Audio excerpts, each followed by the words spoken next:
Salam sejahtera, anda menonton cerita di Subelit Berita hari ini 4 Ogos 2022. Kalau diikutkan dalam kalender sidang Dewan Rakyat, difahamkan hari ini adalah hari terakhir yang mana persidangan Dewan Rakyat yang telah pun berlangsung selama 12 hari bermula pada 18 Julai lepas, dan kalau diikutkan hari ini hari terakhir, ada beberapa tumpuan yang diberikan, antaranya melihat kepada isu berkaitan dengan ketirisan data peribadi kerana dimaklumkan di Dewan Rakyat lebih 120 juta data peribadi bocor.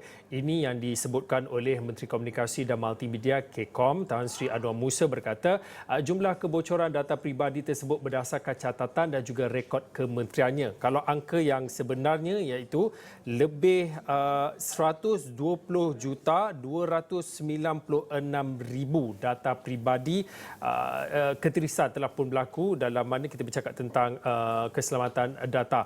Dan namun demikian, perlu dijelaskan yang tertakluk di bawah bidang kuasa Kecom adalah bagi tujuan transaksi komersial, dan data di jabatan dan juga kementerian tidak tertakluk di bawah akta ini, iaitu Akta Perlindungan Data Peribadi 2010-Akta 709. Bercakap tentang data, ada satu laporan yang kamu boleh saya nak kaitkan di platform astroawadi.com yang mana pengguna data akan diwajibkan lantik pegawai perlindungan data. Ini juga yang disebutkan oleh Menteri Kecom Tan Sri Anwar Musa, yang mana mengatakan pengguna data akan diwajibkan melantik pegawai perlindungan data menerusi cadangan pindaan Akta Perlindungan Data Peribadi 2010, dan cadangan pindaan itu turut meliputi pengenalan kepada notifikasi ketirisan data yang mewajibkan semua pengguna data untuk melaporkan kebocoran data kepada Pesuruhjaya Jabatan Perlindungan Data Peribadi JPDP dalam tempoh 72 jam. Baik, untuk waktu ini, kami boleh saya nak terus bersama dengan Dr. Hezrina Begum Abdul Hamid. Dr. Hezrina adalah pakar kriminologi dan juga pensyarah kanan daripada Fakulti Undang-Undang Universiti Malaya. Assalamualaikum, Dr. Waalaikumsalam. Okey, Doktor, sudah tentu ada beberapa perkara kita melihat kepada ketirisan data. Ada dua perkara yang saya bacakan tadi. Yang pertamanya, lebih 120 juta data peribadi telah pun bocor, dan yang kedua, dimaklumkan pengguna data akan diwajibkan lantik pegawai perlindungan data. Tapi sebelum itu, untuk angka 120 juta itu, adakah daripada sudut angkanya itu, adakah ia cukup membimbangkan dalam konteks Malaysia ini, Doktor? Oh ya, itu amat membimbangkan sekali sebenarnya. Kalau ikut ni Akta Perlindungan Data Peribadi, ia adalah undang-undang dalam hal privasi data. Jadi masalahnya kita ni sekarang banyak sangat oversharing di social media, dan di sini ramai sangat kita yang dedahkan maklumat. Contoh kita bagi kepada Shopee, Lazada maklumat kita banyak post kan di mana kita berada, masjid mana kita pergi, pasar mana kita pergi, sekolah mana. Jadi semua ni adalah data dan maklumat. Kalau ikut ada satu kajian, yang ni kajian pada 2019, satu syarikat teknologi British, dia meletakkan Malaysia di tempat kelima terburuk dari segi perlindungan data daripada 47 negara yang dia buat uji kaji. So banyak pengkalan data ni store maklumat kita dan telah terdapat banyak ketirisan. Jadi saya tengok langkah ni untuk melantik pegawai perlindungan ni adalah satu langkah yang amat baiklah untuk menguatkan lagi Akta PDPA ini. Doktor, alang-alang dalam kesempatan ini mungkin saya nak kaitkan dengan, kalau diikutkan beberapa hari lepas ataupun sebenarnya setiap hari ada saja kita mendengar cerita ataupun berita tentang mangsa ataupun individu yang dijadikan mangsa scammers. Sama ada saya ataupun saya percaya untuk doktor sendiri, sama ada diri sendiri ataupun kenalan rapat sudah mengalami nasib dan juga pengalaman yang sama, menjadi mangsa kepada aktiviti scammers, hasil daripada kebimbangan orang ramai apabila kita bercakap tentang ketirisan data ini. Mungkin boleh dikongsikan pada waktu ini, adakah boleh disifatkan pada ketika ini keselamatan data kita sini tidak selamat, kalau nak dikatakan ataupun kalau nak dikaitkan golongan VIP ataupun mereka yang kena mak juga antara menjadi mangsa, Doktor? Ya, scammer ni, jenayah scam ni, dia sekarang dah menjadi satu trend ya. Tak kira siapa pun, VIP ke, pegawai kerajaan ke, bahkan polis pun banyak yang mendapat panggilan dari scammer. Ya, scammer ni dia berani buat sedemikian sebab mereka ni hidden tak nampak dia balik talian. So sekarang ni orang dah tak berapa fikir cara rompakan cara keras. Sekarang ni banyak buat rompakan cara halus. Tambah-tambah waktu musim pandemik ni. Musim pandemik ni orang tak boleh rompak secara fizikal, dia akan rompak secara maya. Dan paling senang sebab data kita ni, kita ambil mudah data kita ni. Barcode kita, kadang-kadang kita naik plane kan, ada barcode ke apa, lepas dah habis guna kita buang je, kita tinggal je. Kalau kita scan barcode tu ada pengkalan data kita, ada maklumat data kita. Atau kadang dalam apa-apa talian, e-commerce ke apa ke, kadang kita save kad kita sebab memanglah untuk tujuan mudah. Tapi sebenarnya data kita tu ada dalam pengkalan data. Jadi sangat mudah dan protection ni sangat susah kita nak lindung sebab penggunaan internet ni terlampau meluas ya. Tak ada orang yang polis betul-betul kat dunia ni mengenai pengkalan data tu. Jadi adalah kepada kita sendiri untuk menjaga hal ehwal data peribadi kita. Doktor, mungkin bagi sesiapa ataupun individu yang belum lagi menjadi mangsa kepada scammers ni, mungkin mereka tak tahu modus operandi yang dijalankan oleh penjenayah scammers ini. Macam mana kita nak kena pasti ataupun nak tahu cara mereka lakukan, taktik mereka lakukan untuk memperdaya orang ramai. Tapi bukanlah sampai nanti bila rakan-rakan ataupun ahli keluarga nak minta bantuan dah kita fikir scammers pula kan. So bagaimana kita nak tahu taktik dan juga modus operandi di jenayah scammer ni? Jenayah scammer ni satu saya pegang stranger danger. Stranger danger ni kalau firstly kalau kita tak kenal orang maka kita kena waspada. Okay? So kalau ada link sampai kat phone kita, ini paling senang. Orang ambil phone dapat phone number you, hantar link. Dia telefon, dia kata you baru dapat satu nombor, boleh tak bagi nombor tu, mungkin you akan menang. Jangan bagi, ini semua taktik scammer. Satu lagi saya perasan bila scammer telefon, bila kita jawab, firstly panggilan tu mungkin nombor yang kita tak kenal. Tak apalah, kita jawab. Selalu dia ada bunyi macam ting, macam fax machine tu biasanya. Maksudnya mungkin dia bubuh loudspeaker ke, dia dengar orang tu jawab. Kadang dia ambil few seconds baru dia nak jawab. Dan kadang-kadang dia akan makau scam ni banyak. Dia kata dia ni dari insurance, dari hospital ke mahkamah ke.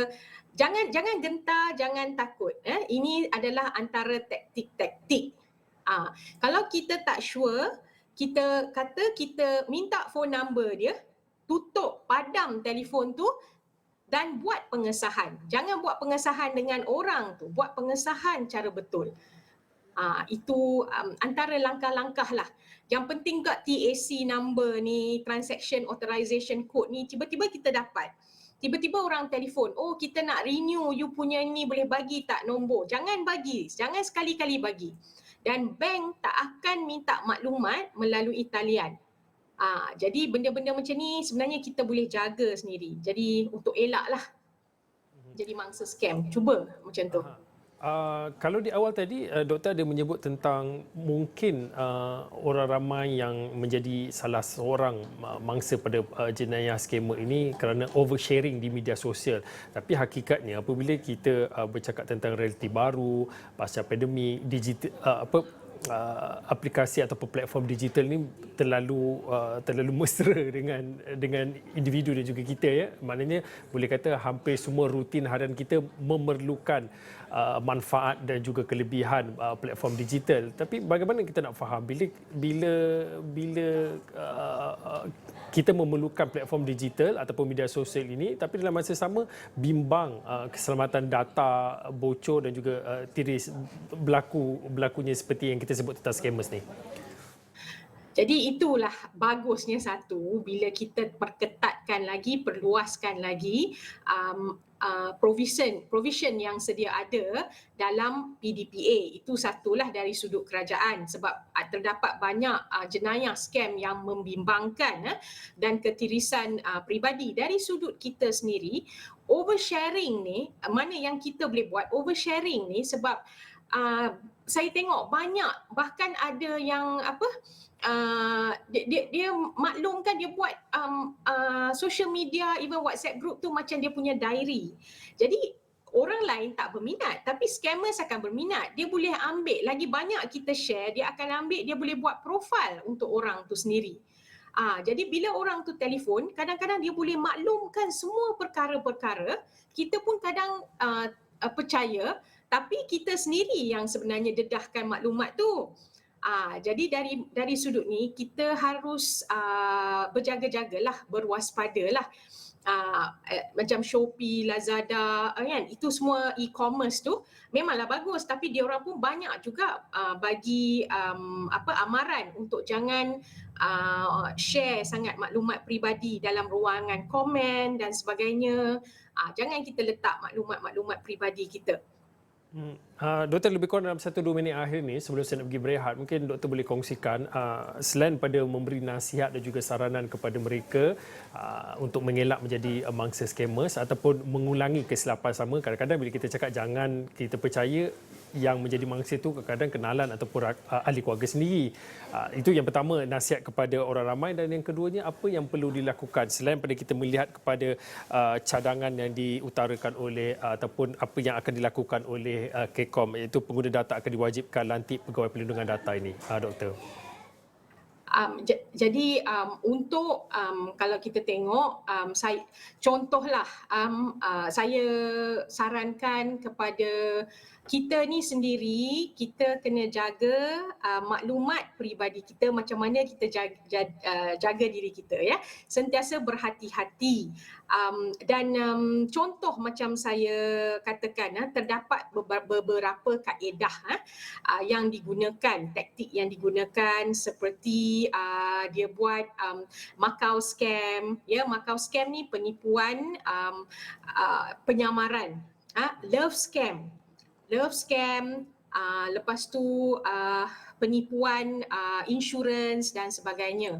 Jadi untuk yang love scam ni kadang-kadang dia target, ya, orang-orang yang dia tengok dia rasa keseorangan. Dia letak gambar-gambar, dia akan buatkan cerita-cerita yang ialah dia buat satu keadaan bagi orang tu jatuh cinta dengan dia dan sebagainya. Jadi satu cara macam saya kata, kita banyak ruangan teknologi sekarang, kita boleh ambil gambar orang tu, letak kat Google Images dan tengok keluar tak gambar orang tu. Itu adalah antara cara. Dan juga polis pun dia ada juga talian-talian, ya, dan SKMM ada juga talian-talian untuk report. Jadi buat masa sekarang ni kita gunalah apa kemudahan yang diberikan untuk kita laporkan. Dan kalau kita rasa kita dah jadi mangsa penipuan pun, kita dah kenalah laporkan. Ya, kita kena laporkan. Sebab ini akan jadi kita nak minta keadilan ni, kita tak boleh minta keadilan kalau kita tak laporkan perkara ni kepada pihak berkuasa. Ya, buat masalah ni kita ada cuma PDPA, kita ada section Akta Komunikasi, kita ada kanun keseksaan, tapi dari sudut peribadi ni, maklumat peribadi ni kita masih boleh ketatkan lagi lah undang-undang kita yang sedia ada.